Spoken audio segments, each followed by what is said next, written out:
सूरह बकरा 3 नंबर आयात, पहला पारा और द्वेम सूरत। ददी आयत करीमी खुलासा दावा ची मुत्तकियान खलक दरी सिफतुन लरी। अवल सिफत पके दा दे ची पा गैब बांदे ददवी कामिल ईमान और तस्दीकी। नन ददी आयत करीमी दा द्वेम दर्स दे। ईमान सतवई दे ईमान तारीफ सदे दा तासो ता तफसील सरा बयान शो। नन बदर तबयानी की ईमान बिल गैब सतवई और द गैब समानी दी। ददी आयात दरे मानी शिवी दी। अल्लज़ीन युमिनून बिल गैब, मोमिनान हगा कसान दी या मुत्तकियान हगा कसान दी चावी पा गैब बांदी ईमान रावड़ी। गैब अगा सितवई ची दा वही न बगैर इंसान ता दा आगी इलम नराजी दसे शिस्ता गैब वेले की ची दा अल्लाह और दा रसूल न बगैर दा आगा सीज न ता नो वाक़िफ कीगी नो आगे तो वही गैब। नो मोमिनान बा दगा गैब बानी ची अल्लाह और रसूल कम बयान करी दी और मन पा मुशाहदी सरा और पा अकल सरा और बखबल हवास व ज़ाहिरियो सरागन शुमाल मोले। लका दा अल्लाह वजूद दे और दा अल्लाह खास सिफतुन दी। द फरिश्तू वजूद दे और अर्श दे और कुर्सी दा, लोह दे, कलम दे, कबर दे और द कबर अज़ाबुन दी और पूरे सिरात ते दा टूल सीजुन दी मंगे पा अकल नशु मालूम होले, पस्तरगु वगुनु लासुनु बांधी नशु मालूम होले। खो अल्लाह और दा अल्लाह रसूल मंग तबाज इजमाली और बाजी तफसीली बयान करी दी पावी जमंग ईमान दे। दक़्क़त वैलेकी की ईमान बिल गैब। अल्लज़ीन युमिनून बिल गैब, मोमिनान मुत्तकियान अगा कसान दी ची पा गैब ईमान रावड़ी। यानी अगर सिजुना ची पस्तरगो पा अकली नदिली दिलियो बेम पी ईमान दे यो माना दाशो। द्वेमा माना दा की ची अगर सिजुना दा दीना मुराद दी ची कम पा अहादीसो की बयान शिवी दी। पा अगर सिजुना ची ईमान इंसान रावड़ी ता इल्म बिल गैब वेले की और अगर अमन्तु बिल्लाह की बयान शिवी अमन्तु बिल्लाहि व मलाइकतिहि व कुतुबिहि, मलाइको बांधे, फरिश्तों बांधे, किताबों बांधे, पैगंबरानों बांधे और तकदीर बांधे ईमान रावड़ देता पा गैब बांधे ईमान वेले की कम ची अमन्तु बिल्लाह की मंगवायु अमन्तु बिल्लाह की ची कम सीजुन में बदी वाली व तस्दीक और यकीन लरे। अल्लज़ीन युमिनून बिल गैब, मोमिनान अगा कसान दी ची अगा गैब सीजुना ची अगा हदीसों की बयान शिवी दी, हदीसी जिब्रील वगैरह की पागी व ईमान रावड़ी या अमन्तु बिल्लाह की ची बयान शिवी पागी व ईमान रावड़ी और अगा गैब सीजुना दी। बाज़ उलमा दरे माना दा करे ज़िर इब्न हुबैश अगोई दा गैब न मुराद ज़ड़ा दे। अल्लज़ीन युमिनून बिल गैब, मुत्तकियान अगा कसान दी चे दज़ड़ा दो कुमिन ईमान रावड़ी। सरसरी ईमानी नहीं, सिर्फ दखली खबरी नहीं, दज़ दखली और दज़ड़ा खबर योगी मतलब दीना मुनाफिकीन हुआ दल। अल्लज़ीन युमिनून बिल गैब, मोमिनान अगा कसान दी जो दिल से ईमान लाते हैं और दा कोई पज़ल की ईमान नहीं यो दा माना दा। या सलोरमा यो बला माना की बिल गैब, मोमिनान अगा कसान दी ची कलत भी गैब भी दखल कोना जान ले वैल का खपलाने सड़े नन गैब दे निश्ता नो आम पुख्तू की मोत गैब हो या सड़े सो शोई गैब दे। गैब मतलब हाजिर न दे, खल्को के हाजिर न दे, यानी सब मतलब ची इंसान जान लेशी और बिहम दा दी सिजुनु गवई वर्की दा कम ची अमन्तु बिल्लाह की और अल्लाह रसूल खुदली दी और बिहम वही जमा पदी ईमान दे तक सही मोमिन दे मुत्तकी दी के मुनाफिकीन ना نفي وشو باغي دا غي رټنه بیانېږي چې منافقان خلک به مسلمانانو کې ناست وي منو که نه څه خو چې کله به ځان لشو بیا به نه منل. نو الله وایي چې مؤمن سړی هغه که ځان لي او که غیب وي او سیټ ته ناست وي او بیا هم وایي زه الله منم او رسول هم منم فرشتې هم منم او آخرت هم منم. الله وایي دقه سړی مؤمن دی صحیح. ځکه د چا د ښودنې دپاره کار نه کوي. نو دا معنی دي عزتمندو، دا څلور معنی دي، خو بهترین او اوله معنا ده هغه څیزونه چې هغه غیب دي د نظرونو نه، هغه څیزونه چې غیب دي د عقلونو نه، او بیا هم پې دا ایمان راوړي دقه مؤمن دی. ګوره دلته ایمان مسله ده، نو دې وجې نه عملونه نه دي بیان کړي، مونځ اودس وروسته بیانوي، وایي هغه خو وروسته خبره ده. پهله خپله عقیده نظریه کنسپټ صحیح کا چې یو ځل خو مسلمانۍ کې داخل شي که نه. اوس یو انسان هندو دی، یعنې د هندوانو عقیده ده یا سیکانو عقیده ده، او هغه تهجد هم کوي، نو د هغه تهجد قبلېږي نه قبلېږي. د ټول نه اول عقیده ده.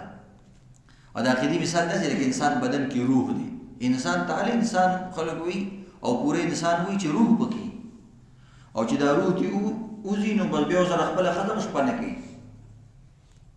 نو د دې وجې نه اصل الاصول په ټولو بنیادی خبرو کې د ټولو نه بنیادی خبره اصول ویل کېږي، جر ہوتا اصلي خبرو ته، موږ پښتو کې موږ اصلي خبرې، په اصلي خبرو کې د ټولو نه اصلي خبره د عقیده ده. دې دوی اصل الاصول. ځکه دې کې ما درته پرون هم ویلو چې په دې کې کمیټمنټ نشته، په دې کې گنجایش نشته، په دې کې خاطر نشته.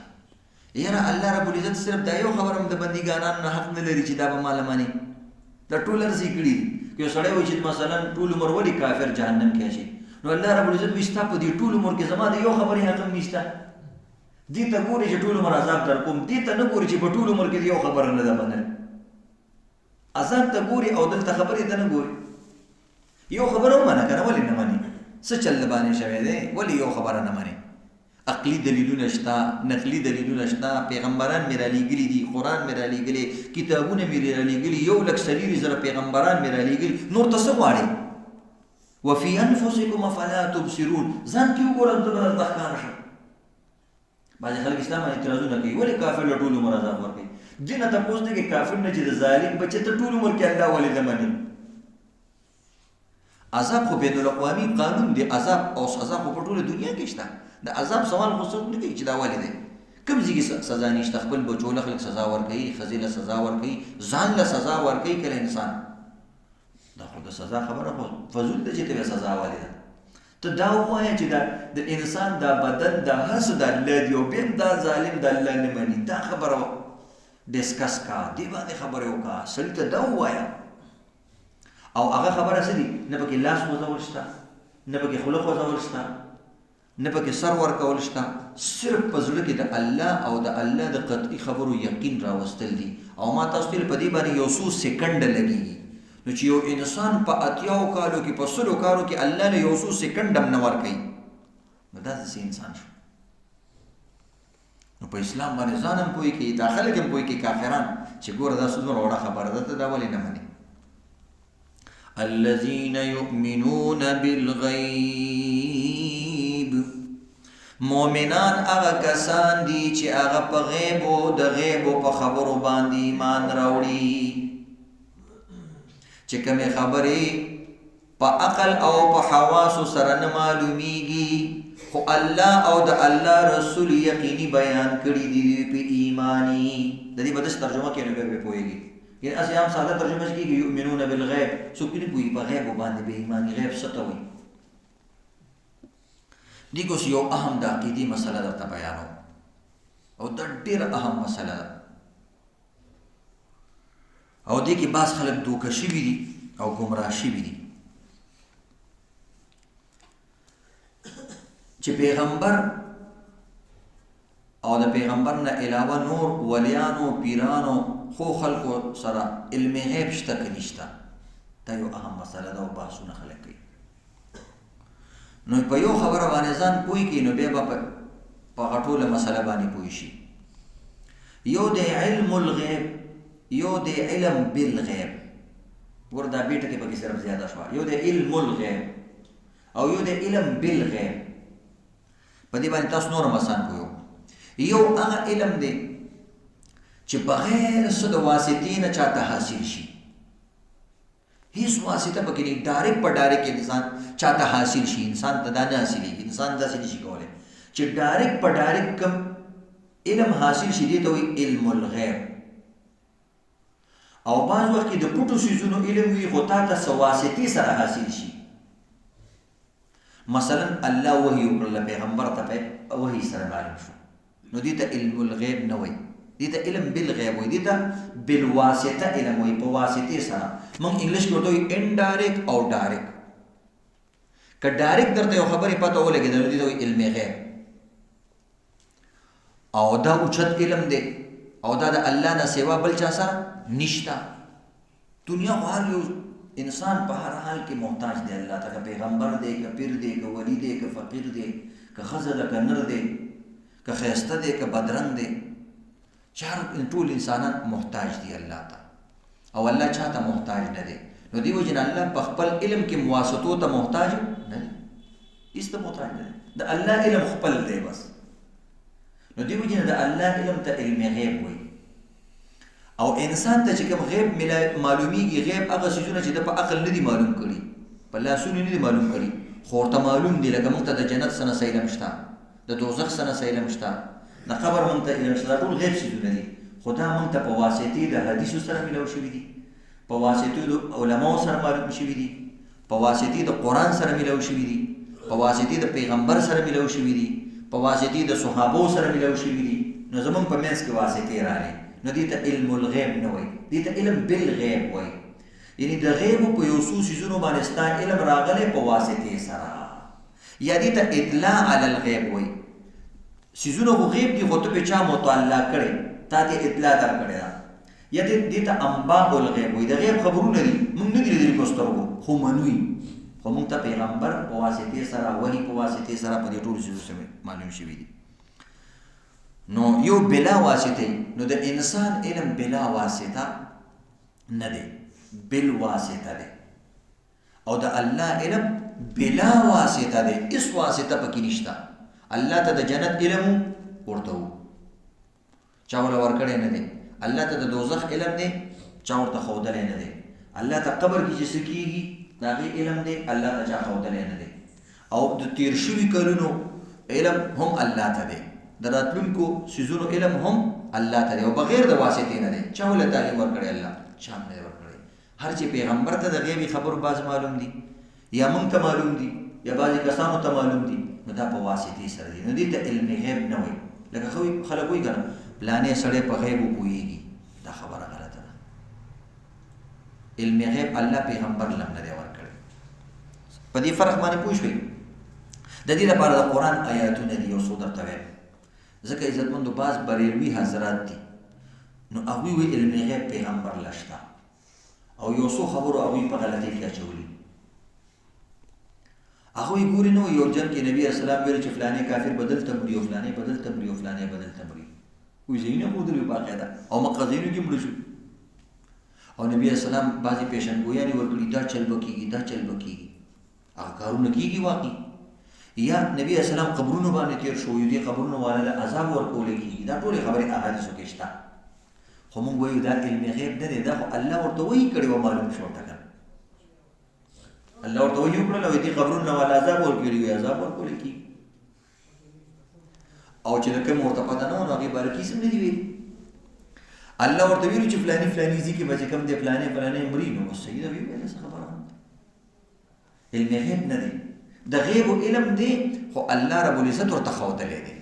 او چې کله الله چاته څیز وښیي هغې ته علم الغیب نه وایي، علم بالغیب وایي، اطلاع علی الغیب وایي، د غیبو د مغیباتو د پټو څیزونو نه خبرول. بعض کسان وایي الله نبي له ټیک ته وایي دا خو الله سره خاص دی، خو الله پیغمبر له ورکړی دی. نو موږ یو دا د قرآن نه او د احادیثو نه او د عقلي دلیلو نه خلاف ده.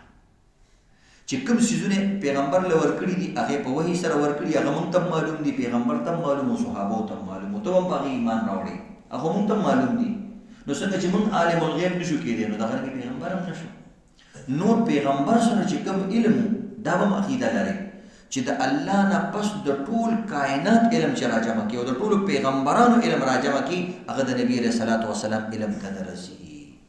بعضې کسان وایي چې دوی ګستاخان دي ځکه د پیغمبر علم کوي. نه، زموږ دا عقیده ده د الله نه پس چې د ټولې دنیا نه د چا زیات علم دی او د ټولو پیغمبرانو نه د چا زیات علم دی هغه د محمد رسول الله علم دی. د کائنات د مخلوق ټول علم د هغه د ذرې برابر نه دی. زموږ دا عقیده ده. نو دې کې هیڅ نشته. نو نبی علیہ السلام د ټولو مخلوق نه اعلی او الله د ټولو پیغمبرانو نه اعلی. اوس کته الله لم علم غیب کې او پیغمبر له پیغمبر او الله ته یو شان او د قران آیاتونه د یو څو په دې کې صراحتن راغلي دي. سورې نمل کې الله وایي قل لا يعلم من في السماوات والارض. زما پیغمبر دي خلکو ته وایا پزما کې اسمانونو کې چې سدي چاته علم نشته الا الله سوا د الله نه کلی علم چاته نشته. وما يشعرون ايان يبعثون. دي خلکو ته پته نشته چې موږ به کله را پاسي. دا یو خبرې پته ورته نشته د نورو ورته هیڅ پته ولګي. او قران کې الله وی د 50 سيزونو علم چاته نشته. دغه رنګ الله سوره انعام کې وعنده مفاتيح الغيب لا يعلمها الا هو. د غیب او ټول کنجیانی ټول چابیانی الله سره دی. د الله نه سوا چاته علم نشتا. د غیب غیب ته کې راغلی مفاتيح الغیب د غیب ټول چابیانی الله سره دی. علم الله سره دی. سورة انعام کی بل ذکر اللہ ہوئی قل لا اقول لکم عندی خزائن اللہ. نبی صلی اللہ علیہ وسلم ویلی کہ تدا اللہ دا طرف نارے خبر کی نزوس خزانی مزانی را ظاہر کرکن ویل مازر کم دی خزانی ولا عالم الغیب او نسو عالم الغیب ما چهر یوسیز بکم بکیگی و سب بکیگی و کم زینا برازی ما تا دیم پتہ نشتا. دا قرآن آیات ولا عالم الغیب نرا سر خزانیشتا و عالم الغیب ولا اقول لكم اني ملك او نزل فرشتے ما او تقریبا بل آیات تے سورہ مائدہ کے یوم یجمع الله الرسل فیقول ماذا اجبتم. د قیامت پرز بالا پیغمبران را جمع کی وی تاسو لخپلو امتیانو سے جواب در کړیو قالوا لا علم لنا. وی الله د ټول خبرو هم ته پته نشته چې فلانی بسویلی فلانی بسویلی فلانی بسویلی. پیغمبر وی ما ته دومره علم کو نشته. انك انت علام الغیوب. یا الله د ټول غیبونو نه خو ته خبره. دا خو تاسو قرآن پاک کې د الله په صفاتونو کې دی عالم الغیب والشهاده. عالم الغیب څوک دی؟ الله. ټول آیاتونه نو عقیده کې به کمزوري خلک نه اوسېږي نو ټول عملونه اپس کېږي د انسان. بل آیات ته سورہ مائده کې تعلم ما في نفسي ولا اعلم ما في نفسك. الله پیغمبر ته اعتماد ادا شوایا تعلم ما في نفسي. یا الله ته زما په نفس کې چې څه خبرې دي تا ته پته ده. ولا اعلم ما في نفسك او ستاسو ارادي دي الله ما ته پته نشته. انك انت العلام الغيوب. انت علام الغيوب ما ته پته نشته الله ستاسو ارادي دي. ډېر عذابونه راغلي د نبی اسلام په ټیم کې اوقات راغلي فلاني مختلف سیریګان راغلي نو کو نبی اسلام ته مخکې نه پته خلکو ته لکه قانون ته نوځي غیبېږي او د دې نه تختې او دا کارونه کوي ټول راغلي دي گرفتار شوي. دغه رنګه قرآن پاک کې الله وایي وما علمناه الشعر وما ينبغي له. زما پیغمبر سره د علم د شیرونو علم نشته او نه د لپاره مناسب دی. ور پیغمبر نے کا علام الغیوب وي او په هر څه پوهې دی نو په شیرونو باندې پیغمبر پوهې دی. الله وی نه دا سره مناسب هم نه دی او دا به پوهېږي نه. دا نه بل ځای الله وی ولقد ارسلنا رسلا من قبلك منهم من قصصنا عليك ومنهم لم نقصص عليك. الله وی قرآن پاک کې پیغمبر ما ډېر پیغمبران را لېږلي د څه قصې مې تا ته بیان کړي او د څه قصې مې درته بیان کړي نه دي او هغه تا ته د دې پته نشته چې څوک دي څوک څوک. چې کوم پیغمبران نبی اسلام ته پته ول هغې بیان یې موږ ته کړی او 1,24,000 پیغمبران دي. سو پیغمبران نبی اسلام مونږ ته نه دی ویل، نه ورته پته. نو دې ته غیب ویل کېږي عزتمندو. او د غیب څیزونه تاسو ته پته لکه حوض کوثر، پل صراط، قبر، حشر څنګه دي موږ ته هېڅ پته نشته. خو چې کومې خبرې په قرآن کې بیان شي په حدیثو په واسطو ته د هغې راته پته ده. او الله ته بغیر د واسطې نو موږ سره په واسطې سره دي. اوس که یو انسان وي مثلا ما ته فلانې ښکاري بغیر د واسطې نه، دا کفر دی. خو که یو سړی وایي ما په نیټ وکتلو فلانې سړی کراچۍ کې ګرځي، هېڅ خبره نه ویلی شي.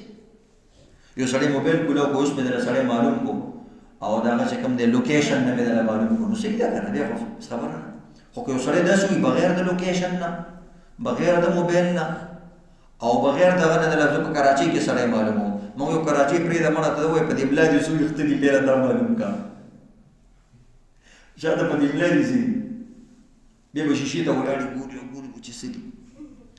خپل ځان نه خبر نه، د شاته د ملا نه خبر، کراچۍ کې دله سړی معلوموم، پلاني کې دله معلوموم، ډګري کې دله معلوموم، او تعویض کوم ځای کې دی هلته یې نه دله راوباسم، فلاني ځای دله راوباسم.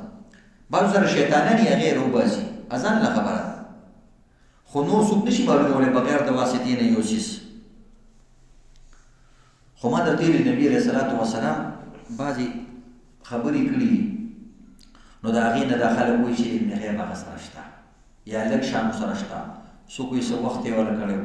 نه، د دې خبرو نبي علیه السلام ته حدیث کې راځي نبي علیه السلام یو ځل یو سړی و داسې په دیوال کې په کوټ کې کتل چې راووتو. نبي علیه السلام ویل که ما ته پته وایي چې ته دې سوري کې ګورې، وایي سترګې مې نه ویستلې، وایي دننه نه مې په نیزه باندې والې، که ما ته پته وه. ته زما کور کې ګورې او په سورو کې ګورې،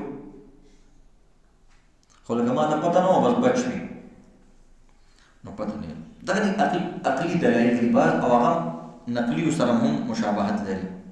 ګوره که نبي علیه السلام ته د هر څه علم دی، ما کان ما یکون، څه چې شوي څه راتلونکي دي، نبي علیه السلام ته فرشتو راتګ ضرورت نه و که نه؟ خبره ده، فرشتو راتګ به ضرورت و. نبي اسلام ته پته شته فرشتې ویل زه خپل کار کوه، د دې خبرو ما ته پته ده، ته هسې ځان ستړی کړو دپاره نه راغلی، د دې ټولو موږ ته پته ده. ځکه د کوم څیز چې انسان سره علم وي نو هغه دوباره خو نه حاصلوي که نه، څه ضرورت دی. او دویم دا ګوره که نبي علیه السلام سره عالم الغیب او د هر څه پته وي نو بیا به ابوجهل او ابولهب ته تبلیغ نه کولی. نبي علیه السلام ته پته وه چې دا جهنمي دی، نو څه ته غواړې وکوئ. یا به ورته نبي اسلام ویلی وی چې ګوره ته ګورې همیشه جهنمي ځان بچ کړه، پته نه وه. بیا الله آیات نازل کړو ختم الله علی قلوبهم. بلکې نبي اسلام سره علم غیب وي نو د قرآن د نازلولو هم ضرورت نه و که نه، بیا د قرآن ضرورت څه و. خو نبي اسلام ویل دا آیات دی او دا آیات دی او دا آیات دی، نه نبي اسلام باندې به وحي راغله، بدن به خولې خولې شو، دې تکلیف ته څه ضرورت و. تاسو ویلي بخاري شریف احادیث دي، عائشہ رضی الله تعالی عنها وایي نبي اسلام باندې یو ځل وحي راغله او نبي علیه السلام زما په زنګون باندې سر ایښی و، وایي زما دا خپه ماتېدله، دومره بوج و. الله رب العزت ولې پیغمبر له دومره تکلیف ورکوه چې پیغمبر ته د هر څه پته شته، نو دومره سخته وحي بې ولې راوړه. اوله وحي چې نبي اسلام باندې نازل شو نو عایشې خدیجې بیبي له راغلی، وایي زه په ځان باندې د مرګ نه یېرېږم، دومره خولې خولې شوي یېرېدو. نو څه تکلیف و چې پیغمبر ته د یو خبرې پته شته، الله بې ولې تکلیف تېروي.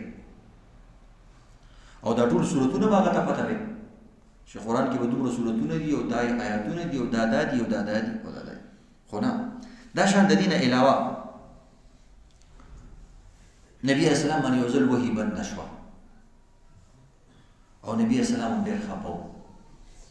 او دا به قرآن کې په خپلو ځایونو کې به دا مسله راځي او تاسو ته د دې پته هم شته، خو دلته دا د دلیل په طور تاسو ته بیانوم چې تاسو ته د دې پته وي.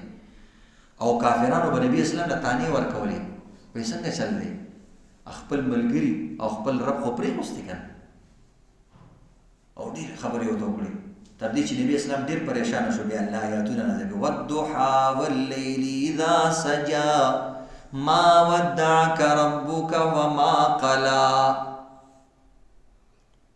ای زما پیغمبر ستا په مخ او زلفو مې دې قسم ما ته نه یې پرېښی. دا خلک دې وایي که نه، او نه مې سره دښمني کړې ده، دا خو یو امتحان دی په بندګانو باندې زه کوم، په پیغمبر باندې، په غیر پیغمبر باندې دا امتحانات راولم. ما سره نږدې خلک دي، په خپلو بچو باندې خلک مشکل کار کوي، وایي بچې مې داسې چلو شو. دا خلک پیغمبران الله ته نږدې سخت کارونه پرې کوي، د پیرزو کارونه پرې کوي. هغوی ته پته چې دا زما خپل خلک دي، دوی ما ته ناشکري هم نه کوي او مخ هم نه راړی او ګیله هم نه کوي. دا زما خپل خلک دي او د هغې ولې لوی انعامات هم ورکوي. په دنیا کې موږ سرداري ورکړي او په آخرت کې هم لویه سرداري. نو د دې وجې نه وحي بنده شوې وه. اوس که نبي اسلام عالم الغیب دی نو ویلې به بس پروا نشته، ما ته ټوله پته ده، دا خبره ده، دا خبره ده، دا خبره ده. الله ته سوال او زاري کوله چې الله د وحي علم ما ته دغه شي او بیا آیاتونه را. دا شان عزتمندو نور عایشې رضی الله تعالی عنها یو سفر کې تاسو ته پته ده هار روک شوی او ټول صحابه پریشانه شو. تر دې پورې عایشې بیبي وایي چې زما پلار ابوبکر صدیق رضی الله تعالی عنه ما ته ډېر غوسه و. وایي نبي اسلام زما په زنګون سر ایښی و دارال، نو ما یې لکه سزا راکوله. د خو لور ده، د پیغمبر ښځه ده، خو د ابوبکر خو لور ده که نه.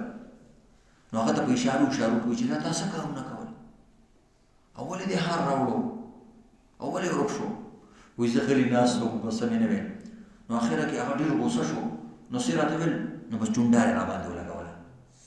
ځکه چې ډېره خوځوم نو هلته پیغمبر سر پروت دی، خوځېږي، هغه په تکلیف کېږي، چونډه یې راباندې ولګوله چې دا ستا د وجې نه دا کارونه کېږي، ولې دې داسې کول. وایي زه خفه وم، خو نبي اسلام ویلې نه غالبا هار پردی و. نو وایي چې هار نه پیدا شوي نه ځو، شپه هم پکې وشوه، په سهار باندې چې روان شو چې اوښې راپاسه او لاندې هار پروت. نو که نبي اسلام عالم الغیب وي او په هرو خبرو بغیر د الله نه پوهېدی، نو خو دومره خلک بیا نه په عذابولی که چې دغه پروت دی. او یا ابوبکر په عایشې باندې چونډاره لګولې، خو ده به ورته ویلې لکه ورې ما ته ښکاري ګزاره کوه او هار ملته پروت دی راواله. نه څوک خاصې بیا چا له تکلیف نه ورکوي که نه، بیا به سردار دو جهان چا له تکلیف ورکولو. دا ساده انداز کې تاسو ته ویم چې ستاسو عقیده مضبوطه شي د الله په ذات باندې، د الله په صفاتو باندې. نو بس بیا هغوی روان شوله. بل د عزتمندو عایشه رضی الله تعالی عنها باندې قرآن پاک کې به راځي سوره نور کې تهمت لګېدلی و. 2 میاشتې څومره په نبي اسلام باندې سخته تېره شوه. کله به ابوبکر سره مشوره کوله، کله به حضرت عمر صاحب سره مشوره کوله، کله به یو صحابي سره کوله. زما ته ووایه که نه چې دا خبرې کوي چې دا به څنګه وي. اوس چې نبي اسلام عالم الغیب وي او دا خبرې بغیر واسطې نه پته وي، بس خبره ختمه. 2 میاشتې به په ځان سخته تېرولې. عایشه بیبي کور ته لېږلې وه او عایشه بیبي وایي زه دومره سخت ما وژړل چې اخره کې زما سترګو کې اوښکې هم ختمې شوې، دومره سخته. او نبي اسلام بیا خوشخبري راغله، سورې نور آیاتونه راغله. نو که نبي اسلام عالم الغیب په ځان مې هم سخته نه تېرولې او ویلې دا منافقین دي، دروغ وایي او د دې دا نشاني ده او دا چل دی، څومره سخته تېره شوه په دوانو باندې. نو د دې وجې نه دا ټول واقعیت په دې دلالت کوي چې نبي علیه السلام ته د هر څیز چې څه شوي دي او څه راځي د دې علم الله نبي اسلام له نه ورکړی. نور د نبي علیه السلام زیات علم دی. دا موږ لګېږو د تفسیرونه بیانو، د پیغمبر د خبرو تفسیر نشو بیانولی، دومره علم دی، خو علم الغیب ورسره نه و. دا شان نبي علیه السلام له ګوره دا بل یو مشهوره واقعه ده. په غزوه خیبر کې نبي علیه السلام له یو یهودنه ښځه وه او هغه وله د چیلي دعوت وکړو، زار یې وله پکې اچولو. نبي علیه السلام ته یو 2 لقمې موکړلې. جبریل علیه السلام ځان راوځو، یا رسول الله په دې کې زهر دی. اوس که نبي اسلام ته پته وي مخامخ زار پروت دي، یو صحابي و حضرت بشر هغه وخوړل، د هغه کولمې ته کوز شو، زار په مقه سر باندې مړ شو. اوس پیغمبر ته پته وي چې دې کې زهر دی، نو خپل صحابي مړ کړو، په خپله باندې به یې خوړله. نو خو نشته علم که نه، دا ټول واقعیت په دې دي. او بیا نبي اسلام چې کله وفات کېدو هم هغه وخت کې ویلو، وایي ما ته اوس هم د غزارو تکلیف په دې مرۍ کې محسوسېږي. نو دومره تکلیف به ټول عمر نبي اسلام په ځان باندې تکلیف تېرولو، د غزوه خیبر نه ونه تر مرګه پورې. نو که پته ورته وه بس هغه مجموعې او څیزونه به یې ویشتې وی چې لرې کوي، داسې دي. بلکې مخکې نه مې ښځې ته ویلې چې ما ته معلومه یې ته دا کارونه کوې ځه په مخه دې ښه، ولې په عذابول کې. خو نه پیغمبر ته دې پته نه وه. د پیغمبر صحابه 70 قاریان بخاری شریف کې دي او د نور کتابونو کې دي چې یو کسان رال وي موږ د تعلیم لپاره کسان راکا 70 قاریان نبی علیہ الصلوۃ والسلام قاریان په وخت کې کم جوړېدل نبی او سره ویلېګل او ابو چې کوم د ټول شهیدان په لار کې نبی اسلام دومره غوسه شوی په دې خبره باندې چې نبی اسلام په موږ کې بد دعاګانې شروع کړې د سحر موږ کې بد دعا کوله 2 میاشتو پورې خیرې کولې هغه خلکو ته زکوان او د عقل او دغه قبیلو 2 میاشتې په موږ کې خیرې کولې په نوم باندې فلاني قبیله نو که نبی اسلام ته پته وي خداویا قیران ته ویل مزه دا دروغ وي دا خلک د دې وجې نه عزتمندو دا به بل ځای دا مسله تفصیل سره راځي نو خپل عقیده به پاکه لري چې د غیب علم د الله نه سوا بل چا سره نشته دغه آیاتونه شو او دغه حدیث شو او دغه عقلي خبرې شو هغه عقلي خبرې هم په احادیثو کې تیری شوي دي نو د دې وجې نه کلکه او مضبوطه عقیده به لري چې د الله نه سوا علم غیب بل چا سره نشته که تا ته څوک وایي چې نبي اسلام ویلو په قبر کې به داسې کېږي نو موږ ټیک ته کنه الله ورته ویډیو کړل چې خلکو ته وایي وما ينطق عن الهوى ان هو الا وحي يوحى الله زما پیغمبر د ځان نه خبرې نه کوي بلکې د وحي خبرې کوي چې د خپل خبرې کوي دا وحي ده نبی اسلام خپل خبرې چې دا د الله د طرف نه وي خو د نبی اسلام چې خپل خبرې هغه ته وحي غیر مطلوب وي او چې کوم قران والا خبرې به هغه ته وحي مطلوب وي وحي مطلوب مطلب دا دی چې کوم خبرې نبی اسلام د الله د طرف نه کوي براه راست قران شکل کې هغه سره تلاوت کولې شي موږ کې او نبی اسلام چې کوم احادیث ویلي هغه د الله د طرف نه دي خو هغه په موږ کې تلاوت نشي کولای نور هغه وحي دا او دم وحي دا نو دی نبی اسلام چې څومره د غیب خبرې کړي هغه الله هغه ته ښودلی وو او د نور سره نو خبر نو هغه نه دی ویلي الله رب دې موږ تاسو ته په حقیقت راکړي یو ځل بیا تاسو وګورئ الف لام میم الله خبويږي په مراد د دې الفاظو ذالک الکتاب دا هغه کامل کتاب دی لا ریب فی چې شک نشته دی پدې کې چې د الله تر طرف نه دی هدن سراپا هدایت دی ټول پټول هدایت دی للمتقین د پاره د متقینانو د نور د پاره د فائدې دی ویل الذين يؤمنون بالغیب متقین هغه کسان چې هغه تصدیق کوي د غیب او سيزونو یؤمنون ایمان راوړي د غیب او سيزونو باندې الله دې مونږ